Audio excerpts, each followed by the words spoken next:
या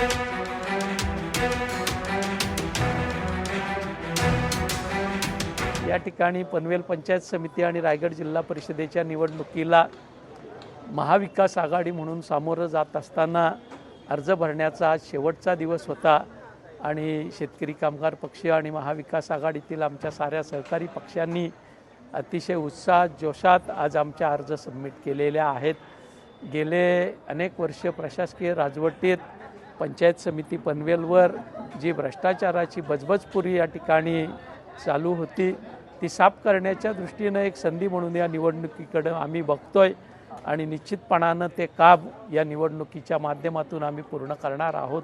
त्यासोबत रायगड जिल्हा परिषदेवर महाविकास आघाडीची सत्ता बसवण्याच्या दृष्टीनं पनवेल उरणातून मोठ्या प्रमाणावर सदस्य या ठिकाणी जिल्हा परिषदेवर आम्ही निवडून आणण्याचा आटोकाट प्रयत्न करणार आहोत आणि ते निश्चितपणानं माझे सारे सहकारी आणि माझे कार्यकर्ते पार पाडतील हा विश्वास मला आहे।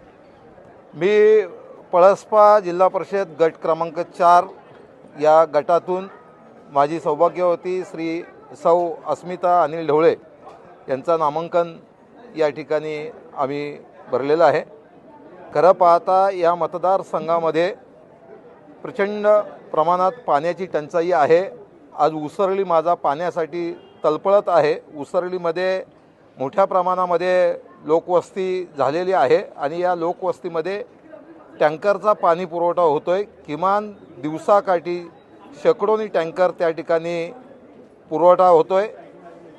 त्या रहिवाशांचा पाण्याचा प्रश्न सुटावा म्हणून ही जिल्हा परिषद निवडणूक आम्ही लढवतोय। त्याच्यासोबत माझ्या पळसप्या गावात देखील 8-8 दिवस पाणी, 8 दिवसातून एक वेळ पाणी येतोय।